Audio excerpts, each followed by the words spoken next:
So we were doing amortized complexity last time, and the aim in amortized complexity is to minimize time, total worst case time. So time here is worst case time, but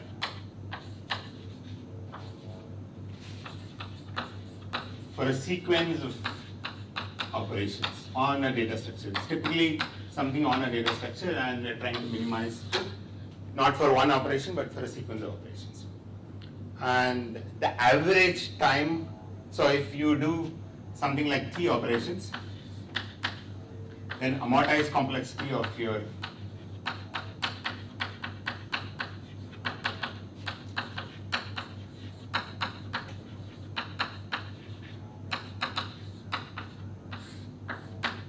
T is very large, okay?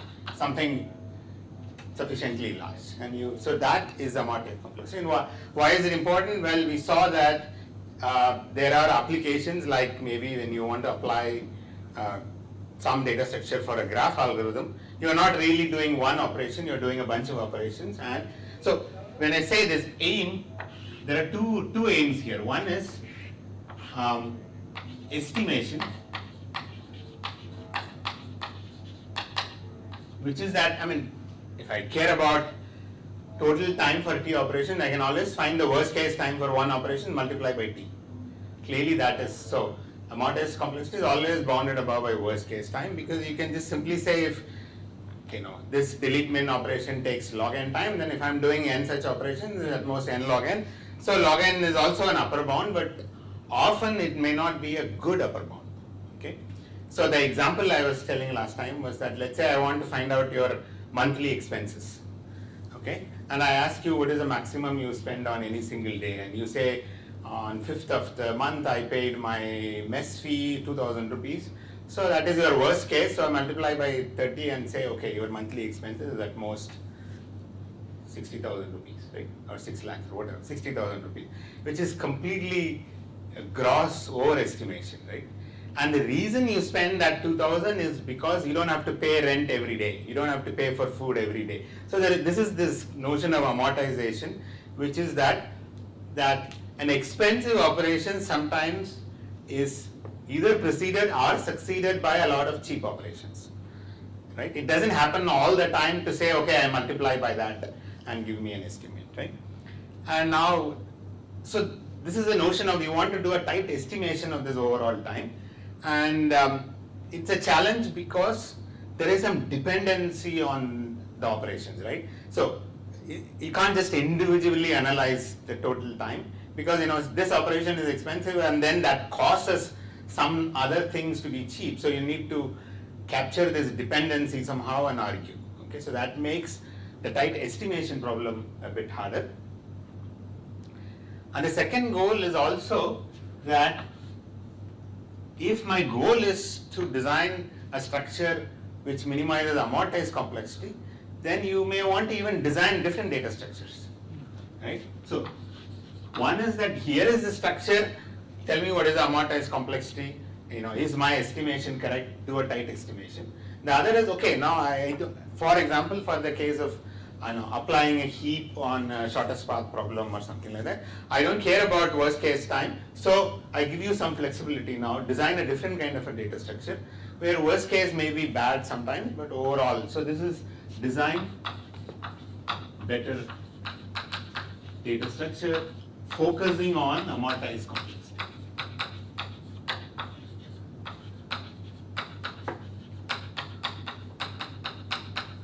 Right, so this was 2 different goals, and you're just getting practice on how to do this computation of this estimation of amortized complexity. And there were, at least Corman's book mentions 2 or 3 ways of doing it. One is an aggregate method. Yeah? Sir, actually the voice is not audible. Okay. The audio is not clear. Okay. The video quality is also bad. Hello, is the audio okay? No, sir. No?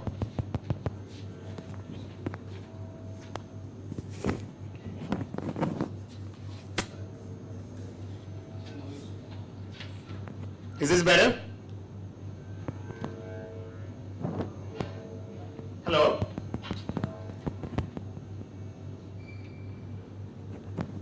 Is this better? No, sir.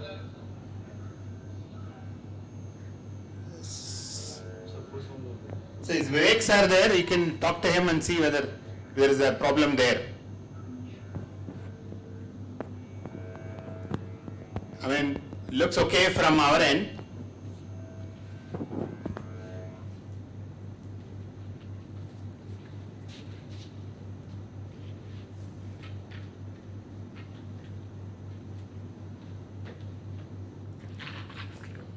Okay, I'm going to continue. Okay.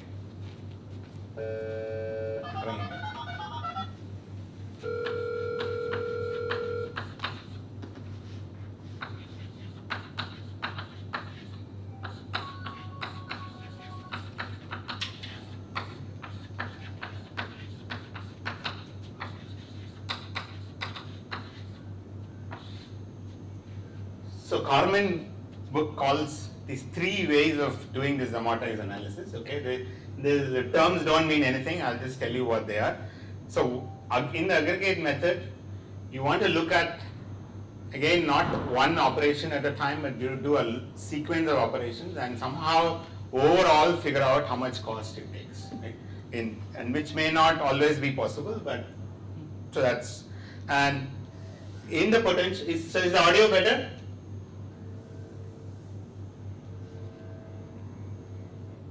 Is the audio better?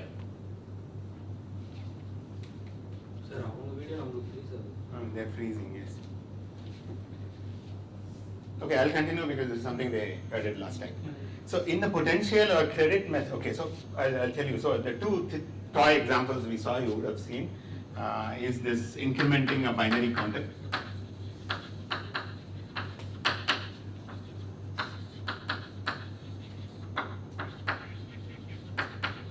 Where you have a b-bit counter and you just want to do increment.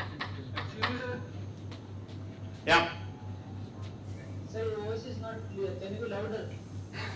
Okay. Or can you increase the volume from there? Here it's all full volume and both from the mic and from myself. So looks like there may be something local there. You have to check. And anyway, I'm revising what you did last time because there are some new people joining here. So in the meantime, please see whether you can work with Vivek sir to fix the things there. Okay.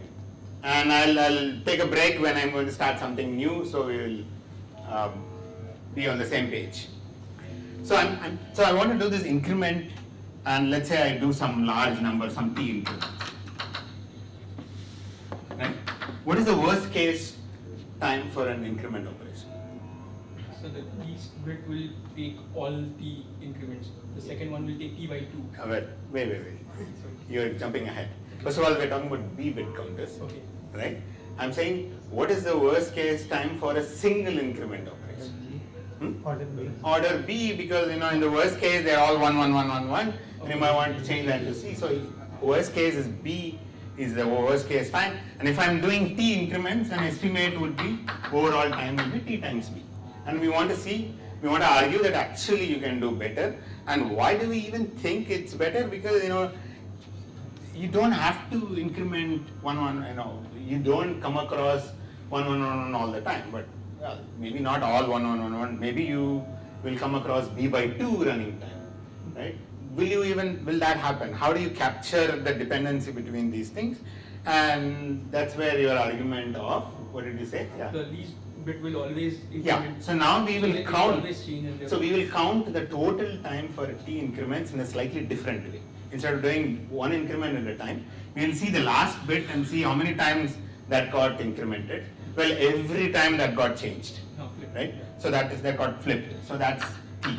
And then we see, what about this bit, how many times it gets flipped? It's T by 2 times. And then the next one will be flipped T by 4 times. And T by 8 times. And if you go even all the way up to infinity, this is at most 2T. And that is the total time, not T times B, but 2T. So the amortized complexity is 2. Okay. So this is this aggregate method. Somehow you look at a big picture of the whole sequence of increments and overall somehow count it. Okay. The potential method or the credit method comes with the following thing, right? So if you just recall your monthly expense analogy, then you are given a certain amount every day. That is the amortized complexity. Now if you spend less than that, then you put the remaining in some bank account, which in our case is the data structure, which in our case is the counting, right? And if you need more for your expense, just borrow it from there. Now the trick of amortized complexity is to come up with how much do I need every day so that I never need to borrow from outside, right? Even if whenever I need a lot of money, it's there in the data structure. Okay, so the amount of credit or money in the data structure is sort of like amount of over counting we have done, right? If the increment actually takes 1 unit of time, I'm going to count it as 2. Okay, because later on, if somebody else needs 3, I'll count it as 2 because the one over counting I have done it here, because it's all about accounting, right?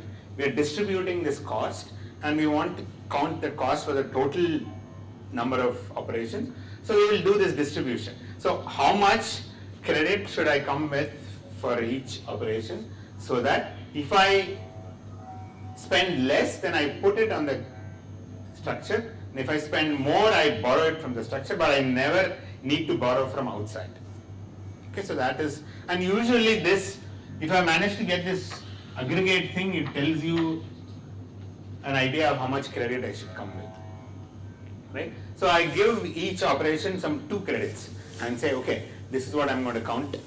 2 is your allowed cash. Now if you spend less, put the remaining out there, and whenever some operation, what is the idea here? What is the intuition? That if I have an increment like this, where I'm going to spend a lot of time to do this flips, that I have done a lot of overestimates before, that I can use those money to pay for this.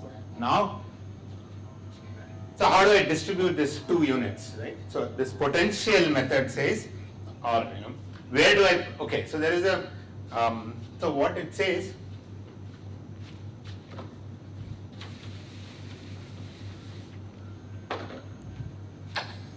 so the amortized cost for the ith operation, let's say, is the actual cost of the ith operation plus the potential in the data structure after the ith operation minus what it was. So this is a potential, something on the data structure, some function of the data structure, something which is greater than or equal to 0. This is called the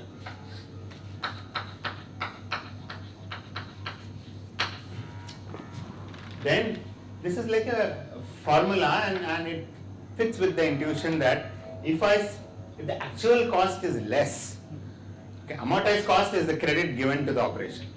Okay, actual cost is less, then the remaining I'm going to put it in the data structure, so the potential in the data structure will increase.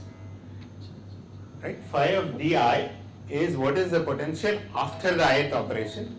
Since the actual cost is less than what the amortized cost is, this potential will increase, phi di minus phi d minus 1. If the actual cost is more than what I'm bringing, then I'm going to borrow from the data structure, so potential will decrease. So this quantity will become negative. Okay? It fits the intuition, and this is something I did not do last time. How is the audio now? Is that okay?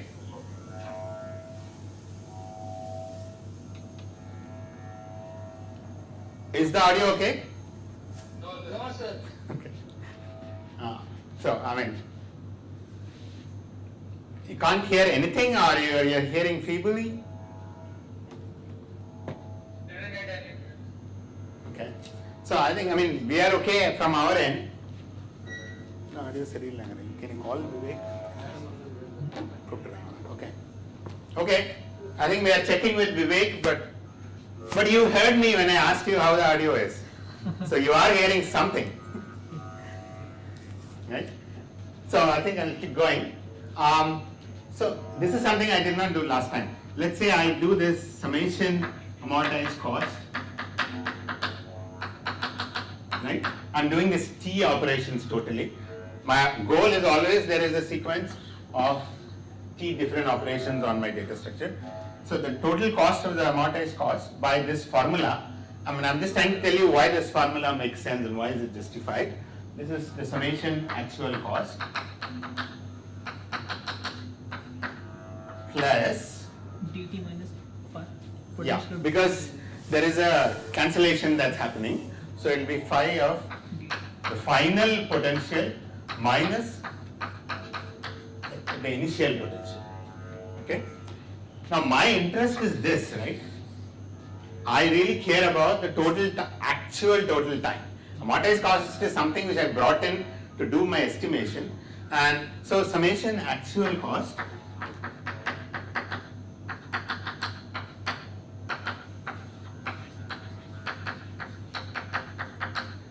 plus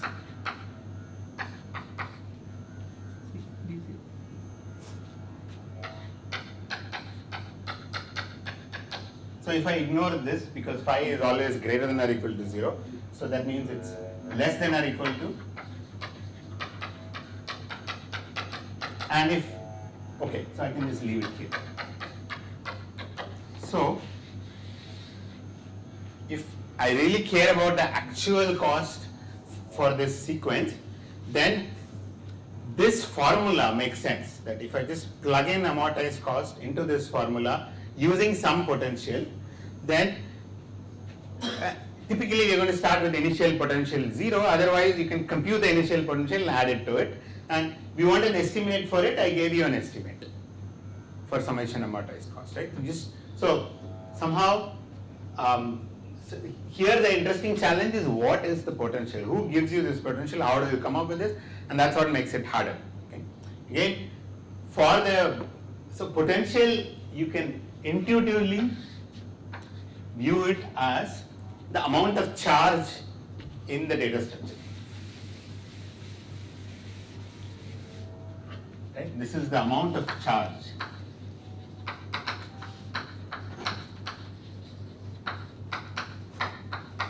Which is same as the amount of overcounting I have done. And I'm counting the cost, and so now in the context of incrementing a binary counter, what should be the amortized cost? What is the potential?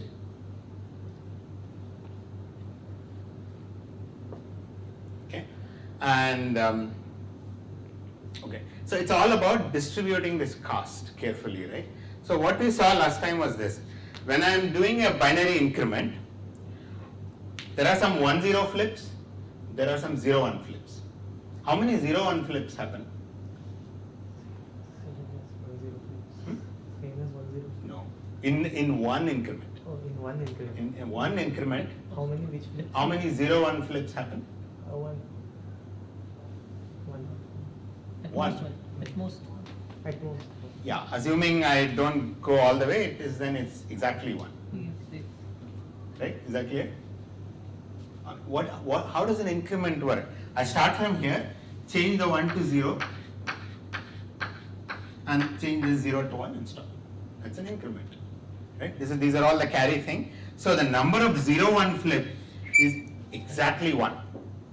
Okay? So the way I'm going to distribute my cost of 2, right? I'm saying the amortized cost is 2, and the reason I got that is from some of this aggregate analysis.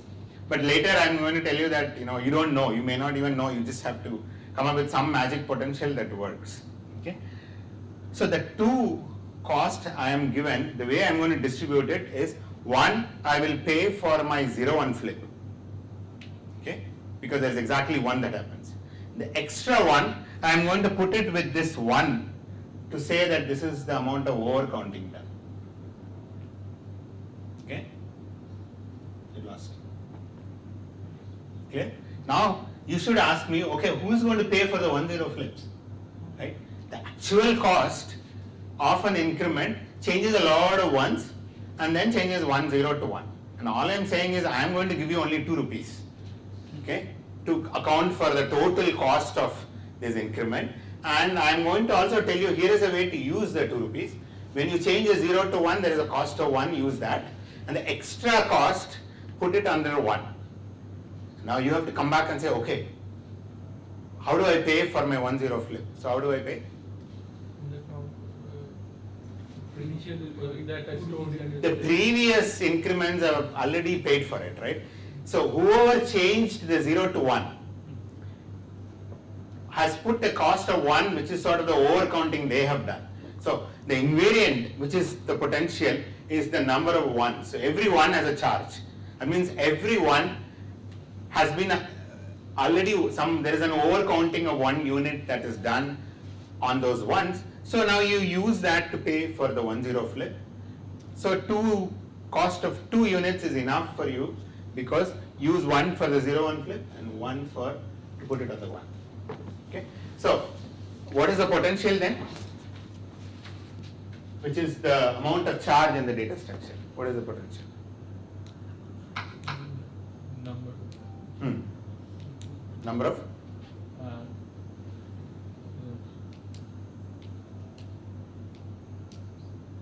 Okay, from there, what is the charge? What is the potential? Number of ones. Number of ones, because every one has a charge, right? The invariant we have maintained is that every one has a charge. Whenever I change a 0 to 1, I pay for 1 and then put to 1. So the number of ones is the potential of the data structure. If once you come with this potential, now it's easy to compute the amortized cost. Okay, let's plug it into this formula. Amortized cost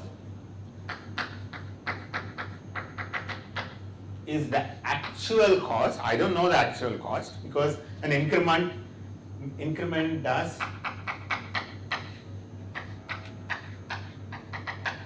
so this is one increment. So it does some k flips. Let's say the actual cost is some k flips it's doing. Now if it does k flips, what happens to the potential difference? What is the potential? The number of ones. So how does number of ones change?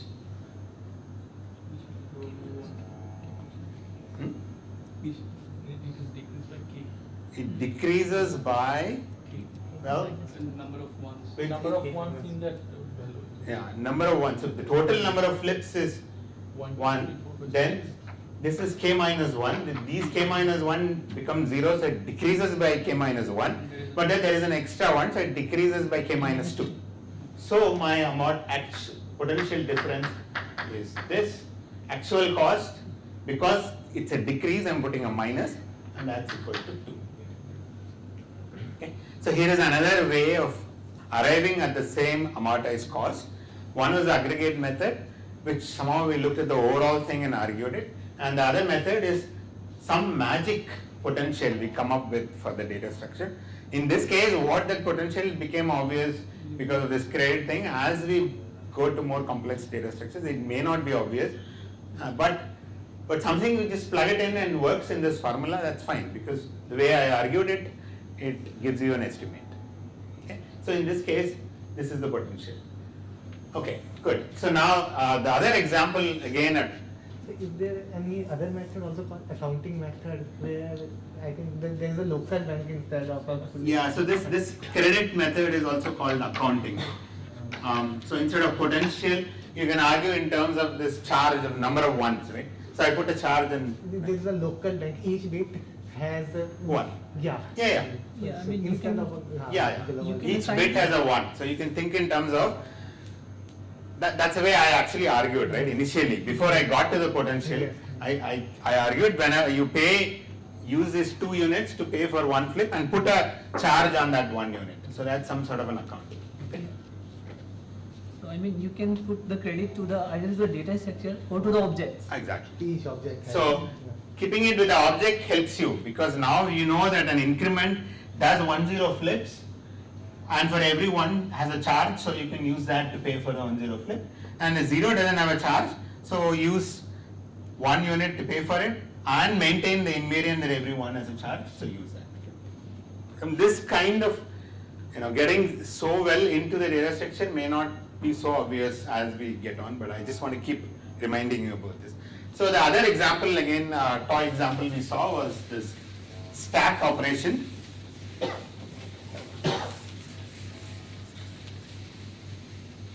Where we wanted to maintain a stack.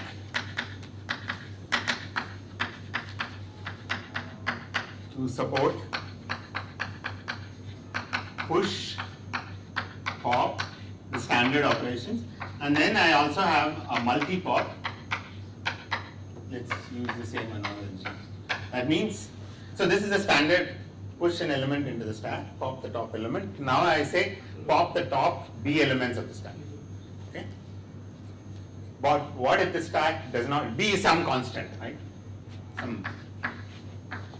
Pick some large number, whatever, something. Okay. But what if the stack does not even have B elements? Then you pop the whatever number of elements in the stack. So that actual time for this would be minimum of. Okay. So now we want, okay, I just give you a sequence of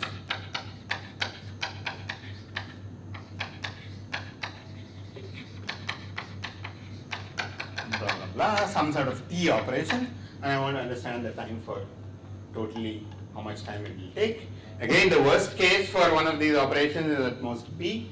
So the immediate rough estimate is T times B, and we want to give a better estimate. And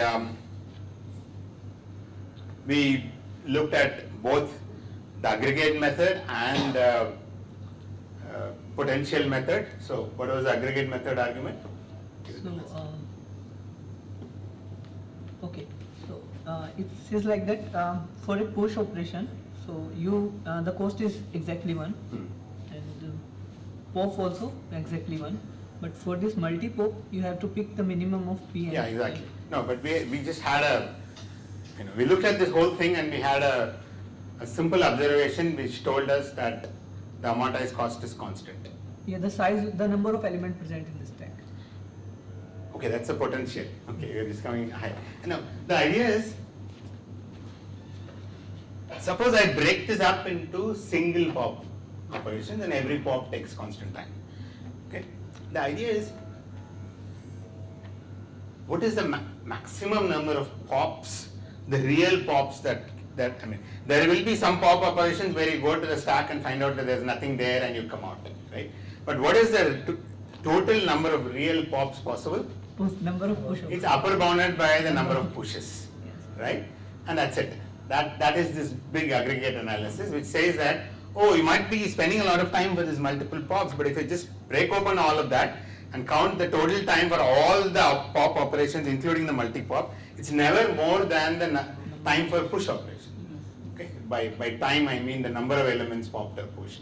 So number of push is never more than T, because totally there are T operations. So total time for pop is also at most T, so that's 2T. Not T times B, but at most 2T.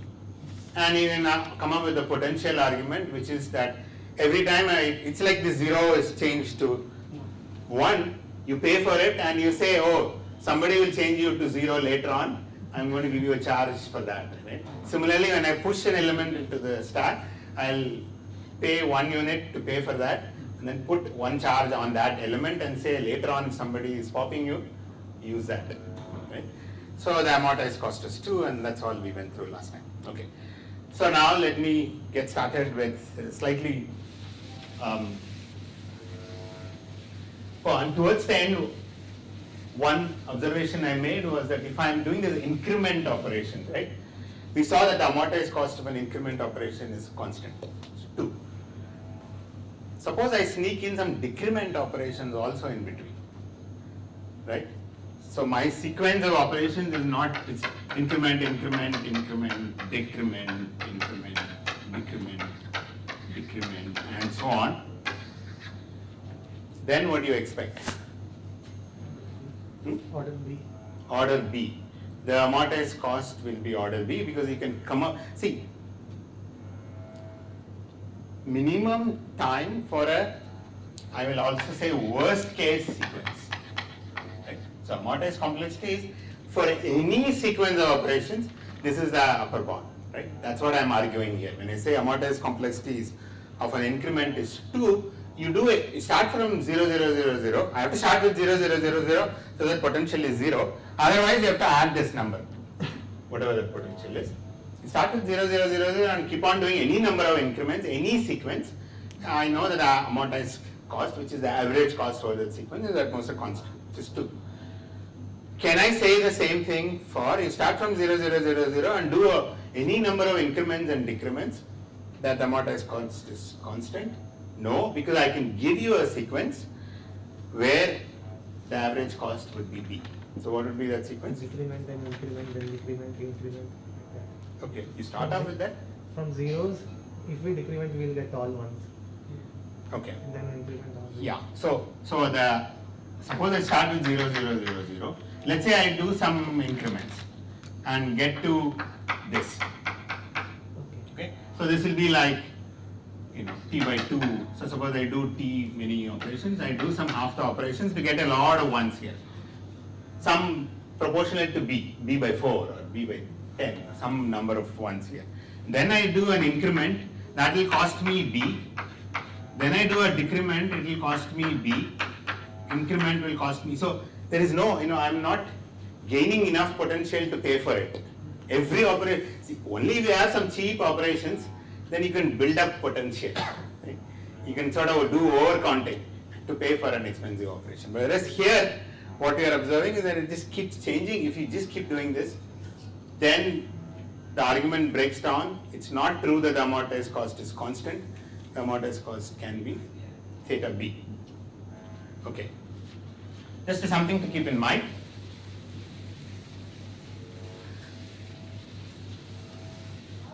Okay. So the next problem we want to do is to maintain a dynamic table.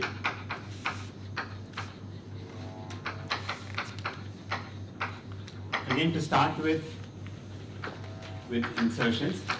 I'll explain what that means.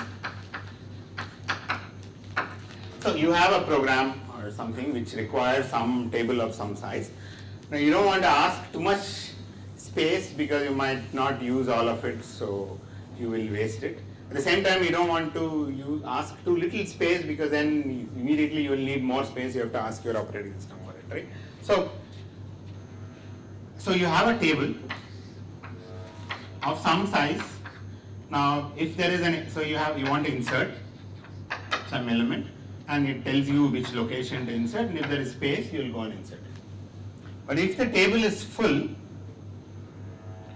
you want to ask your operating system, not for just for one entry, because you want things to be contiguous. The operating system may give you a location which is somewhere else.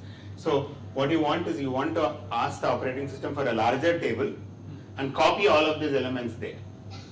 Whenever you need to expand your table, your goal is to ask for a larger table and copy all of these elements appropriately and then start your insertion. Okay? So there are easy insert operations and hard insert operations which involve this table expansion. Okay? Now I don't want to waste too much space, so whenever I am going to ask extra table, I will ask for double the size. So easy insert. There exists an empty location, insert.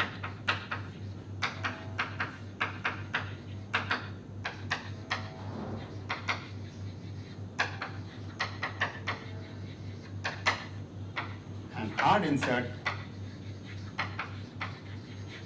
This table is full. Get a table of double the size.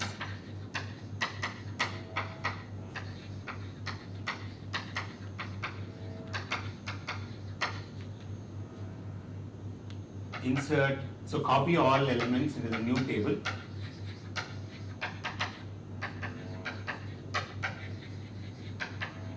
And insert.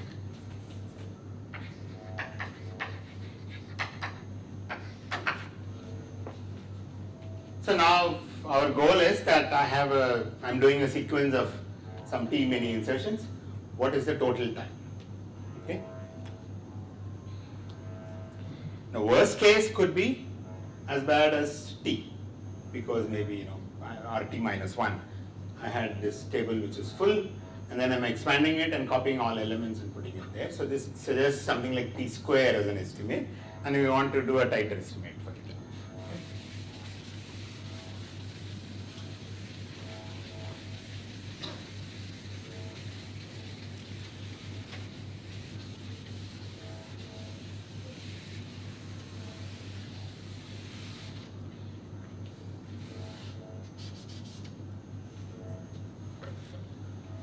Okay, so suppose I start the first insert, right? That costs me 1 unit of time because I start with a table of size 1, so I'm just inserting. It's an easy insert. Second insert, right? The table is full, so I ask for something of double the size. So copy it, so it costs me 2 units of time, right? So it's like this, my table is like this. Now I ask for a table of this size, copy it here, and then put my new element here. So that costs 2. Third insert, again the table is full, so I will ask for a table of size 4. Copy this there, and then I insert my new elements, right? It costs me 3. Fourth insert will be, I'm just going to put it here, it's free, right? So this is 1 unit. Okay? Let's do one more and then we'll try and see if I can get a fifth insert. Will cost me how much time? A new table 5. 5, right? Create a new table. 6th, 7th, 8th insert would be, and the 9th insert would be Again 9. So what is the pattern? So now what is the goal? I'm doing some t insertion, I want to know what is the total cost. Okay? So cost of ith insertion is, If it's a power of 2, if it's power of plus 1, then it will be so it's high. I if I minus 1 is the power of 2 and 1 otherwise, right? So now, here it's, the aggregate analysis is easy because all you want to do is to add this. I actually have the actual cost for the ith insertion, which varies, but I know what it is as a function of I. Life is easy, so I just have to sum this up. What is the sum here, right? So if I'm doing this t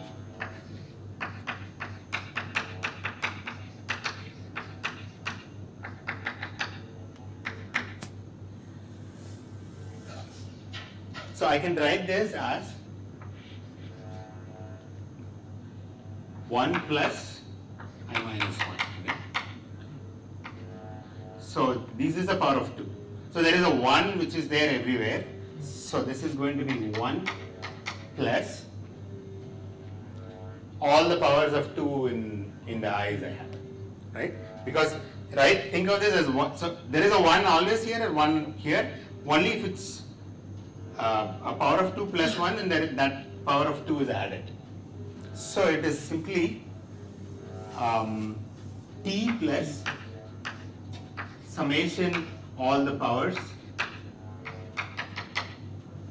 log t, right? Because I'm doing t operations. So how much is it? So geometric series. Okay, the sum of geometric series is going to keep coming again and again, so you better understand the sum of the geometric series formula for it. And the easy formula is essentially the last term dominates it. Okay, you can just sort of, if this is a constant, then the last term dominates it asymptotically.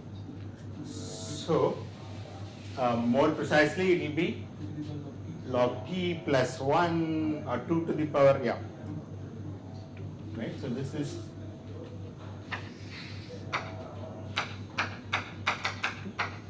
2 to the power log p plus 1. Yeah, It will be divided by 2. 2 minus 1. Sorry. So there's nothing more. So this is basically 3. So which tells you the amortized cost is really 3. Okay? That now we will see some nice credit potential argument to see why it's 3. Right?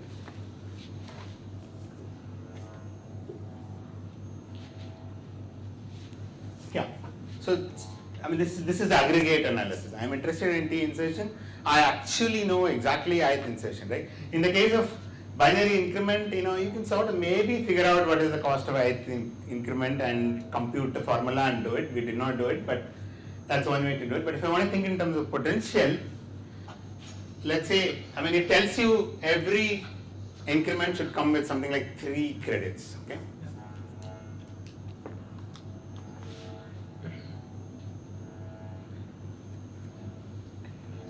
So basically there are these easy, so suppose I have this table, okay?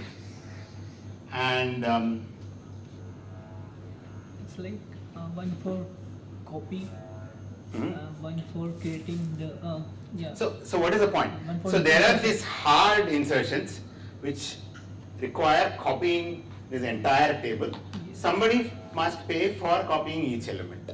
So by the time the table becomes full, there must be enough credit in the table to pay for it, because I'm going to give you only 3 units for the operation, right? So that operation is not having enough money to pay for the copying the entire table, so you build it up. You build up this potential as you come, right?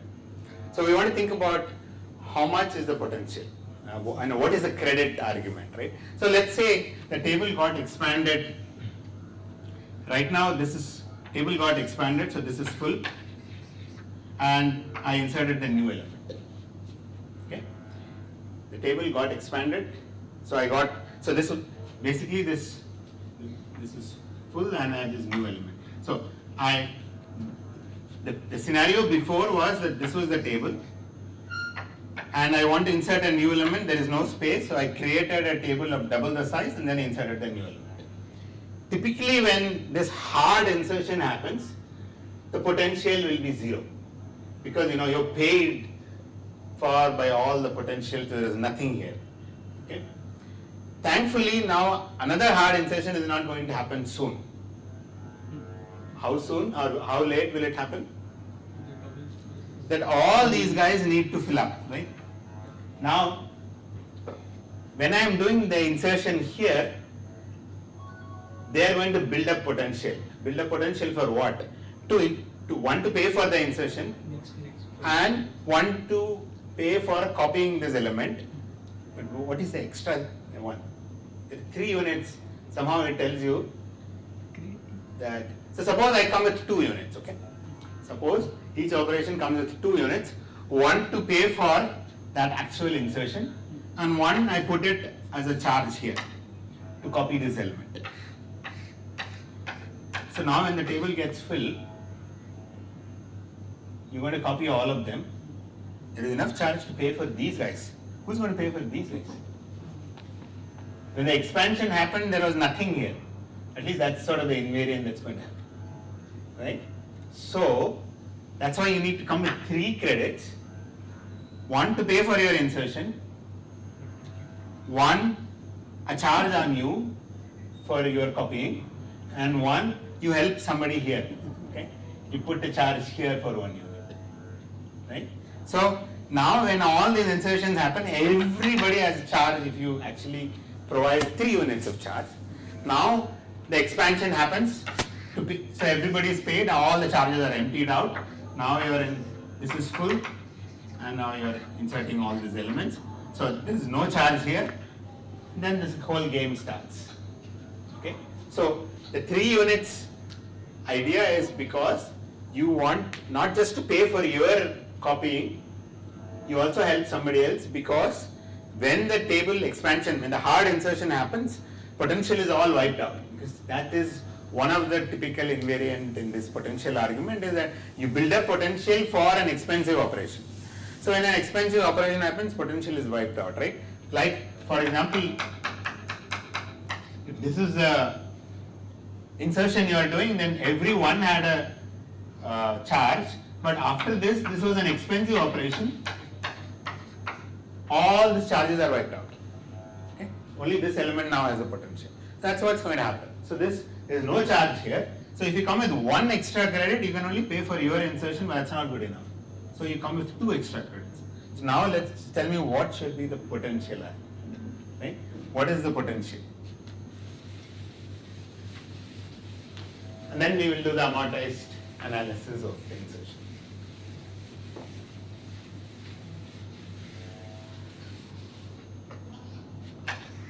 So phi of this table T is, well, I already told you phi is basically the amount of charge in the data structure or the amount of overcounting you have done, right? How much charge is there?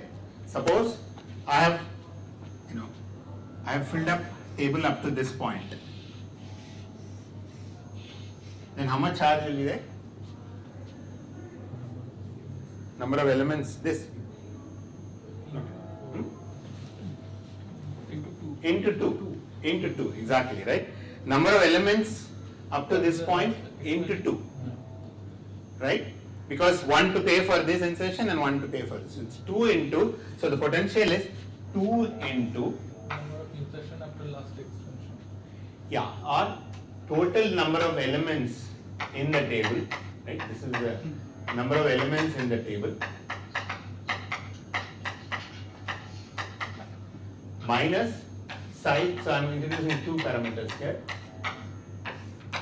minus size of the table by 2, because this is the size of the table by 2, because this is when it got expanded. So how much more I've inserted here after the expansion, which is exactly 2 into the number of elements.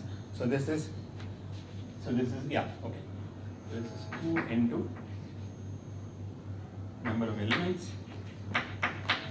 minus size.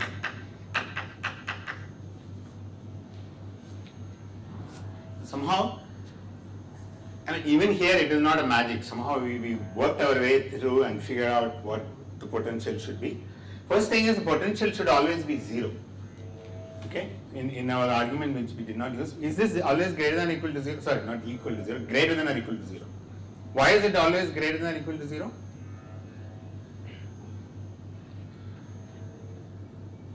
Because we always ensure that the table is at least half full.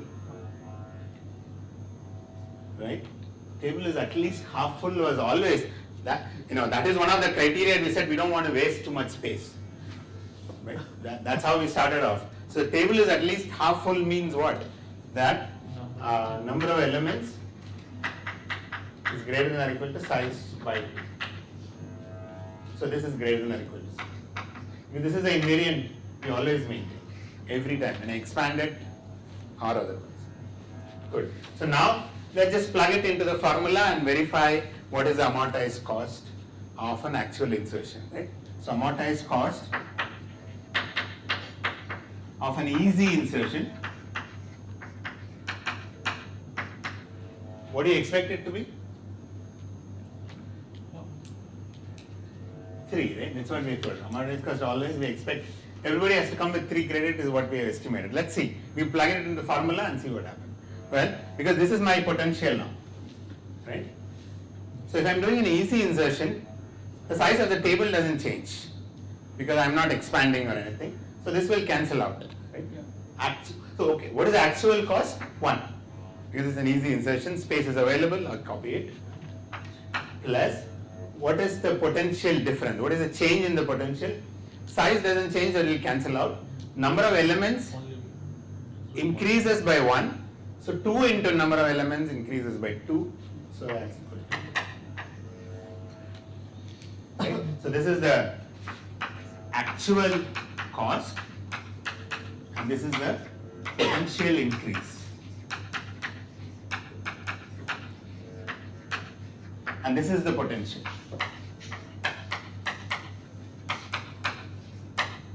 So potential is something of the data structure And the way we discussed, we can talk in terms of charge with the elements or charge with the data structure.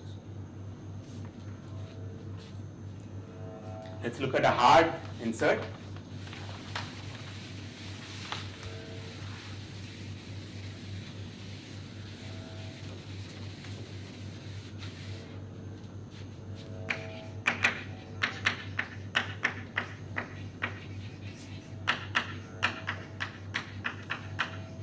So this is the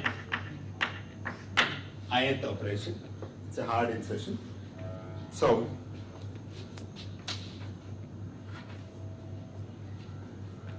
actually no, I don't even need this. Hard insertion. Okay. Well, what is the actual cost, right? So let's use this notation: number of elements in the table and the size of the table. Okay.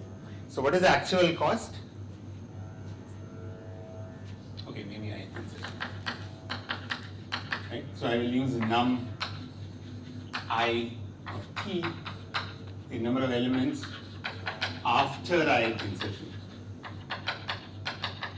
and similarly size, and the before would be I minus 1. Okay. So actual cost, the potential after the ith input. So this is a formula, right? So what is the actual cost? Number of elements, right? After the ith insertion. Because every element is going to be copied. It's a hard insertion. So we have got a new table and we copied all elements, including the ith element. Now this is my potential. Let's just plug it into the formula and see what happens to the potential change. Phi of Ti is 2 into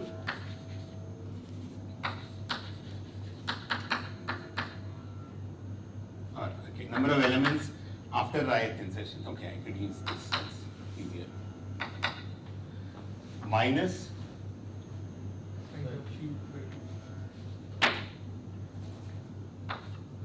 size of Ti minus 2 into Ti minus 1 minus size of Ti minus 1.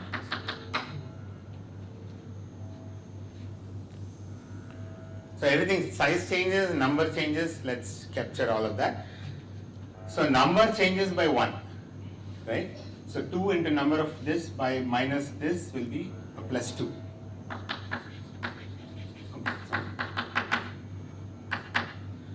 Plus 2 because this minus this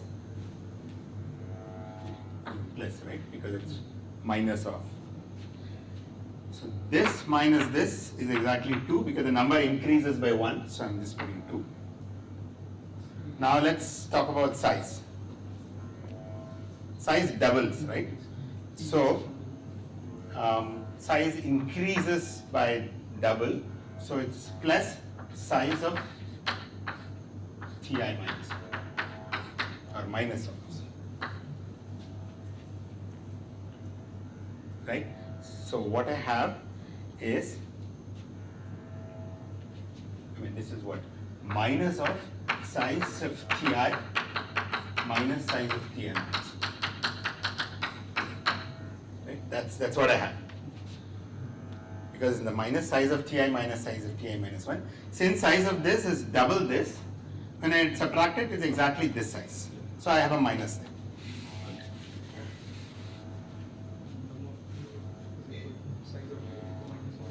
So number of elements in, it's basically number of elements in Ti minus 1 plus 1, right? And then plus 2 minus size of Ti minus 1. And these cancel out because, why did you expand? Because the number of elements before was exactly equal to size. So it's equal. Table was full.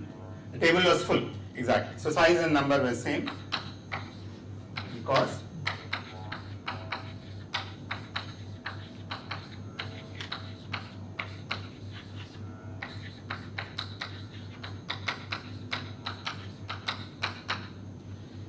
so somehow this potential, putting it here by magic, I mean, we knew this by this aggregate analysis, the amortized cost is 3, but it also follows that it's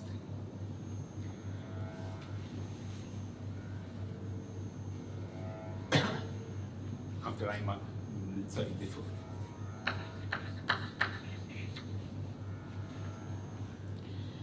Good, we managed to do this without any problem. Now let's just say, I suppose I also want to do deletions. Okay, so this shows that on this table insertion, actually this is something I think is really used in practice.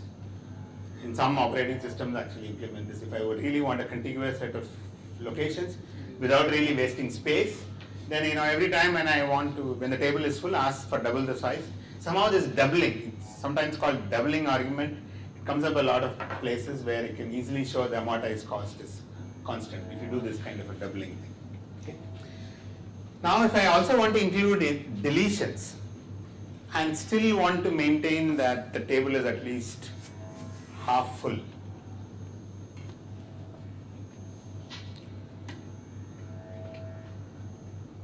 I can get into problems very similar to the increment-decrement thing, right? Because if I always want to make sure that my table is at least half full, then I should have kept it, okay. So now to include deletion,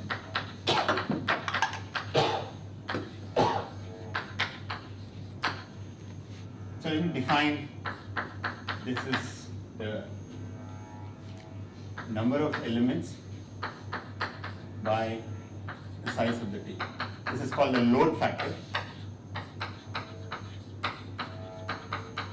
And we insert this during the insertion.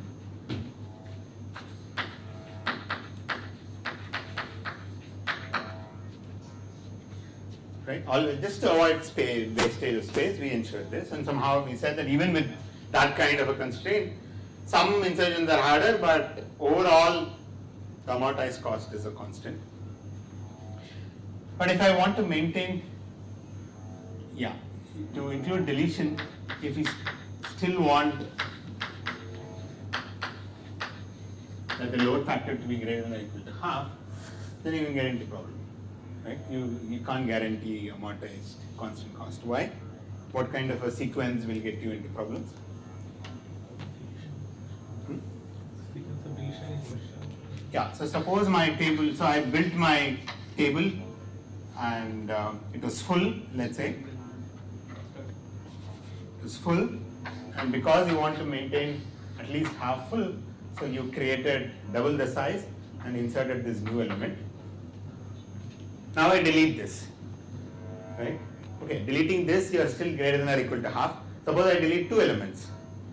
Once I delete this, your table is becoming less than half, so you're going to contract the table, which means maybe you will just get a table of size with only 1 entry free. And then you insert, and one more insert will let you contract. So every 2 operations will give you an expensive operation. Okay? So we're going to relax this a little bit and say, okay, no, for contraction, go up to 1/4 load factor. Okay, so if the table is only half full and you're deleting it, do not contract immediately. Just go let it go down up to 1/4, and then you do your contraction. Okay, then you expect constant amortized cost, right? Do you see why?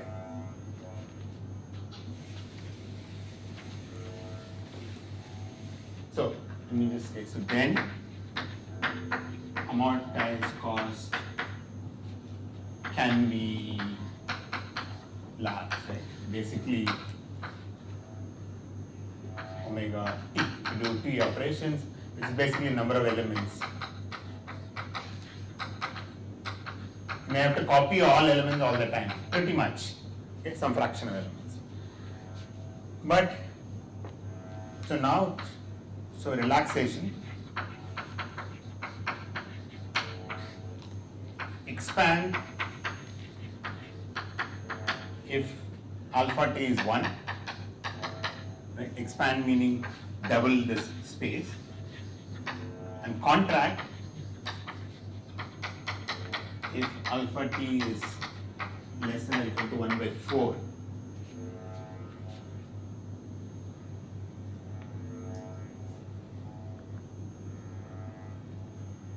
And why do you expect amortized cost to be constant now? Because if I am half full, so I suppose I expanded it, I am only half full, and I delete an element, I am not going to contract yet. I need to delete some fraction of elements, right? So I can make them pay for it. So since there is a large number of them, a fraction of elements are going to be deleted, charge them, overcharge them, instead of the cost is 1, charge them 3, so that later on when you want to contract, you're going to copy elements and things will be fine. Okay?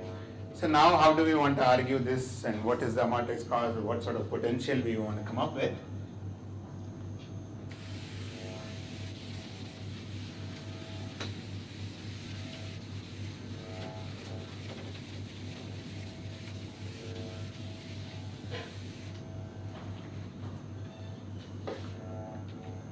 So it turns out the following potential works. So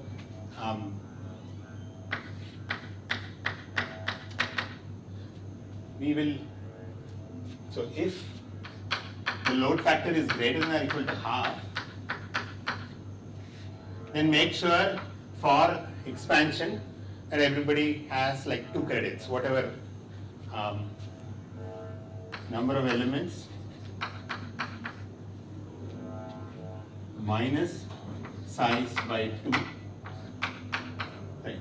This is the old potential, right? If my load factor is more than half, so this is full, then make sure that all these elements have 2 credits attached to it, one to copy that element and one to copy some friend of his from the top half. So when this gets filled up, everybody has a credit, you can do it, and that is exactly 2 into a number of elements minus size by 2, right? This is the old potential. If the load factor is less than half, right? So that means, let's say, only this much is full. So this is my half.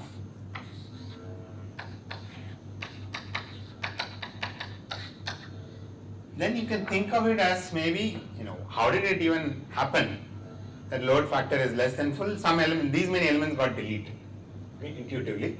So make sure that these guys pay some 2 units, so that actually 1 unit. They pay 1 unit, so that when this becomes this much, that all of these guys have a credit, so that you can copy and contract. Okay. So the amount of credit now I'm going to say, so again, if this is full and this is the half point, and the reason this has happened is this many elements got deleted.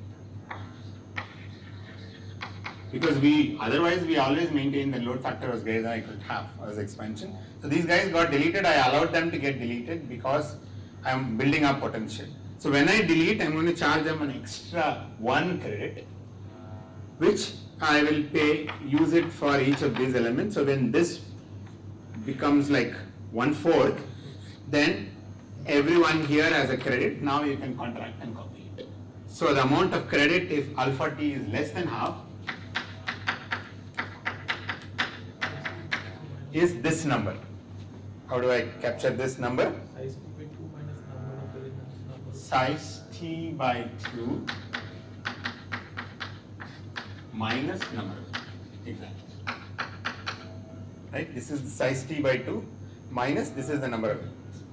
Exactly. Now let's again verify that the potential is greater than or equal to 0. This we already have seen. The load factor we always maintain greater than or equal to half.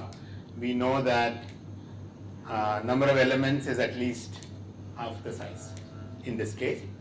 What about here? Again, we make sure that alpha t is greater than or equal to 1/4. This is always. So that size of the table is at least 2 times the number of elements. Is that clear? Or I'll just maybe use alpha t less than half means what? My definition is number by size is less than half.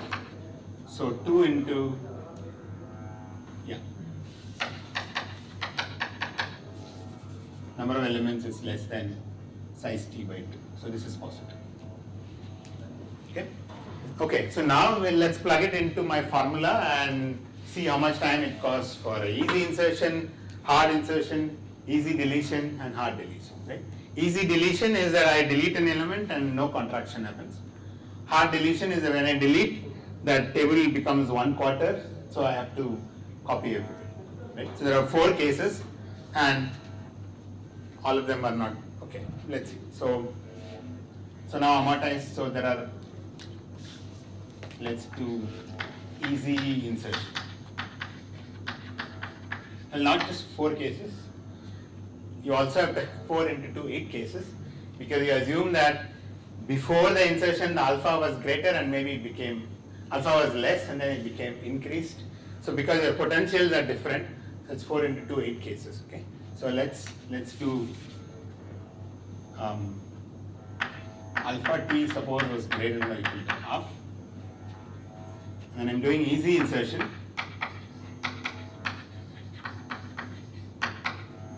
This is exactly the same as what we did before. Because the load factor is always greater than or equal to half, and I'm inserting, so the actual cost will be 1. Amortized cost, only table doesn't change. The size, number of elements increases by 2, so the amortized cost is at most 3. If I do a hard insertion, again exactly similar to what we did, will be 3. Okay, this is old analysis.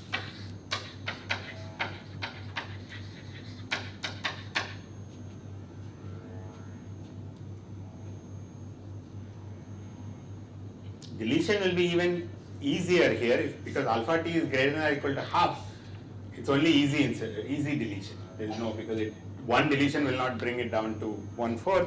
So easy deletion is the number of elements decreases by, okay.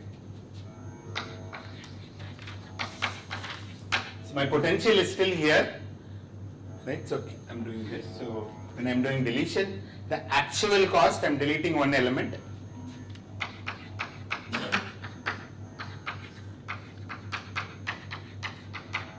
And the potential size doesn't change. This is the potential because alpha remains greater than or equal to half.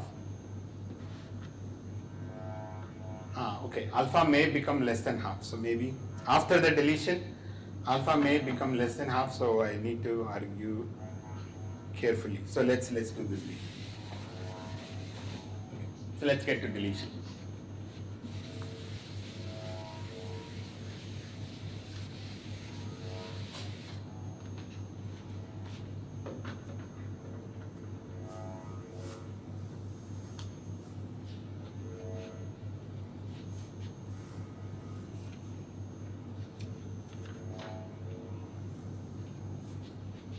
Or even insertion in the case when alpha is less than half, right? Let's finish insertion first. So I did this easy insertion, hard insertion, assuming this. Let's do easy insertion, hard insertion if alpha t is. If alpha, have to be careful here, alpha ti is less than half, and alpha ti minus 1 is less than half. Right, the table was less than half full and I'm inserting an element. It should be the easiest case, right? And you'll see that it potentially will actually, the amortized cost will be even negative. So I am in a situation where less than half full, I am inserting it, it's still less than half full. Okay? Remember, I do allow less than half full, I am allowing up to quarter full, right? That's the load factor we are allowing up to quarter full. So if this happens, then the amortized cost is the actual cost plus the potential minus. What is the actual cost? Is 1. It's an easy insertion. There's nothing, no table expansion, nothing is happening. And what happens to the potential? Now you are in this zone. Potential is, the size cancels out because there is no change in the size. Size of the table doesn't change, so it cancels out. Now number of elements increases by 1, but you are decreasing the number of elements, so it will decrease by 1. Right? It will be minus number of Ti plus number of elements in Ti minus 1. Now since the number of elements is 1 more than this, so it will be 0. The other case, if insertion alpha Ti becomes equal to half, now you have to be careful because your potential changes. Okay, but you expect all this to work out fine. But let's just work it out. Okay, I'm not going to work all possible cases. We'll do something. So if this happens, then again there is no change in the size, but the potential changes. So let's work it out.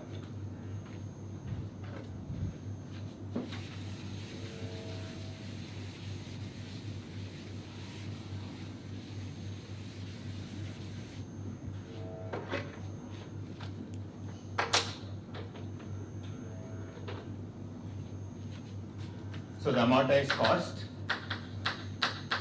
equal to actual cost, which is a simple insertion because no table change, nothing happens, plus phi of Ti minus phi of Ti. Okay. Well, what is the new potential? Because alpha I becomes half, so I am into this domain. 2 into number of elements in Ti minus the earlier potential was size of Ti minus 1 by 2 plus number of elements in Ti. And you expect everything to cancel out and become a constant. Let's see whether that's happening. Right? Size was all, size of the table doesn't change, so this is 1 plus number of elements increases by 1, so I'm going to write this as 3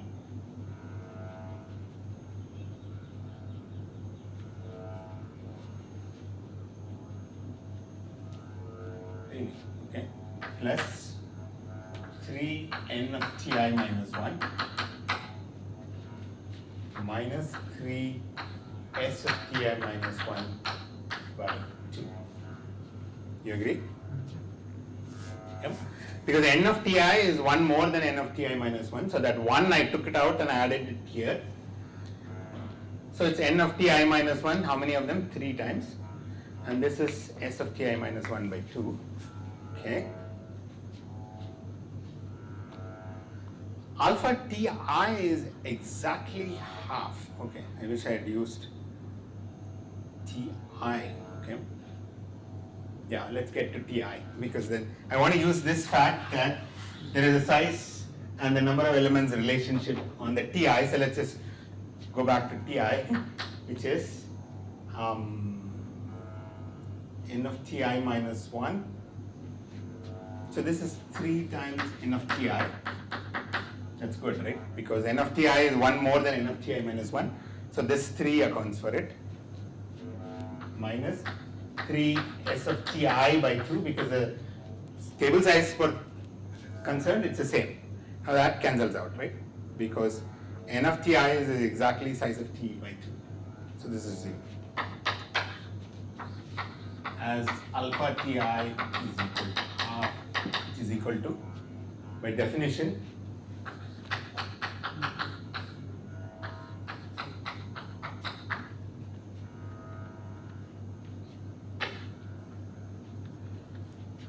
so when in the less than or equal to half domain, when I am trying to insert, the amortized cost is really nothing. Okay, and in the greater than or equal to 2, it's little more analysis, but it's still again at most 3. Okay. So now let's just do deletion. I'll do one case and then we will stop because it's just more calculations.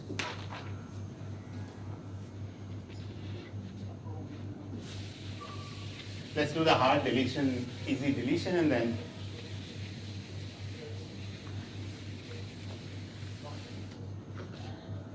so let alpha t I minus 1 be less than half. Now I'm doing a deletion. I also have to do the other case, which I'm not going to do. Okay? So we're doing an easy deletion.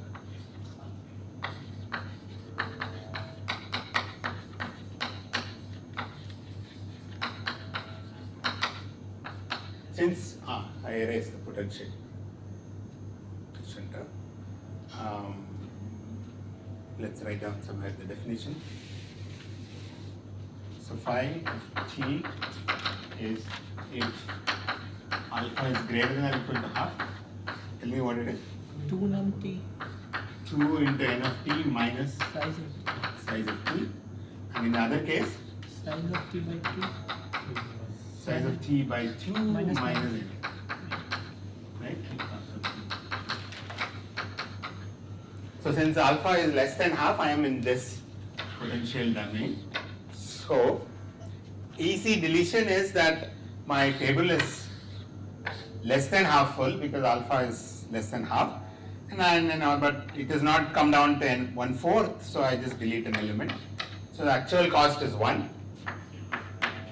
Let's see the potential. The size doesn't change, so that cancels out, and the number decreases by 1. So it will be minus n of ti plus n of ti minus 1. So this is 2, right? Let's do an amortized cost of hard deletion. Well, when does that happen? Because the table has become 1/4 full, so I am copying all elements, creating a new table and copying it. So what is the actual cost?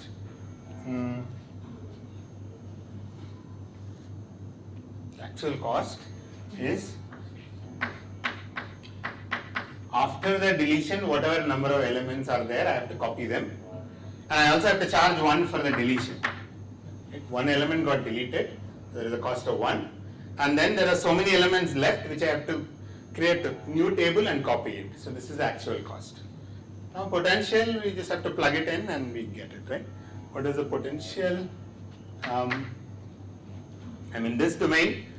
So the number of elements decreases by 1, but it is in the minus domain, so it will be a plus 1, right? Change in n of t. Now let's look at the size. What happens to the size, right? So this is plus size of ti by 2 minus size of ti minus 1 by 2.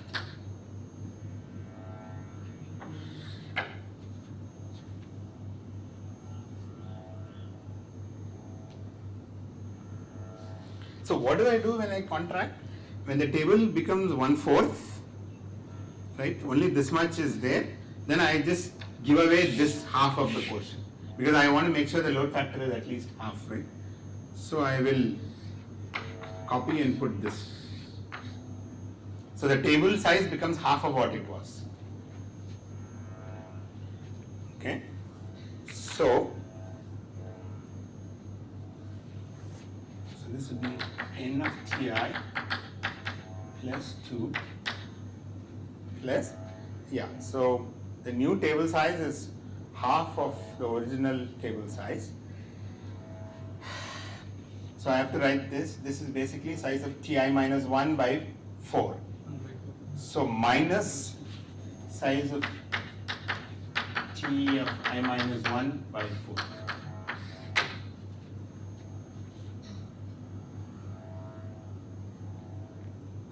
Right, because this I would write it as size of Ti minus 1 by 2 by 2, so size of Ti minus 1 by 4. This is a plus, but this is minus half plus 1/4, so it will be minus 1/4. Size of Ti minus 1. That's it. So now it should be done, right? What do we know about number of elements after this? Well, This was already. it's 3 plus, so n of Ti minus 1 minus size of Ti minus 1 by 4. And these two are same. That before this deletion, or maybe actually it's after that deletion. Yeah. So when I deleted this element, it becomes, so these two are the same. Okay. Right. So I don't need to do the 3 plus. When I deleted this element, now it has become 1/4, which I allow. No. So after I delete, it becomes less than 1/4, which is what I don't allow. So that means before deletion, so okay. So it's 3, it's 3. Okay. It's 1 plus n of Ti minus 1, whatever the number of elements before. Whatever the number of elements before was exactly 1/4 of it. With this deletion, it became strictly less, and that's why I went for contraction. So it's, but the important thing is you can see these big numbers cancelling out. That's the power of this potential. Right? So whenever there is a huge cost involved, there is enough potential which cancels out. Okay, this is what we saw in the multi-pop stack, or when increment cost was very high, whenever it was changing once, there was a huge potential because everyone had a potential and that cancelled out. Okay? So you will never see some non-constant quantity coming up here. So the other case which I did not do is that if the load factor is greater than or equal to half, you are doing deletion. And when you do deletion, the load factor may remain greater than or equal to half, or it may come down to equal to half. But essentially, you know the actual cost. Actual cost is simple because in the greater than or equal to half, when you delete, actual cost is only 1, and the table size doesn't change. So you just have to, the potential may change. You have to plug it into the formula and verify that it remains at most constant. Okay, so these are all building up potential to practice amortized complexity. Okay, so now I think I will, stop here. Next time we will actually get on to some variation of heaps where we will focus on the amortized cost. In the standard heap, you can do insert and delete min, or insert and delete max in logarithmic worst case time, but we will come up with some variations where actually you can do insertion in constant amortized time and things like that.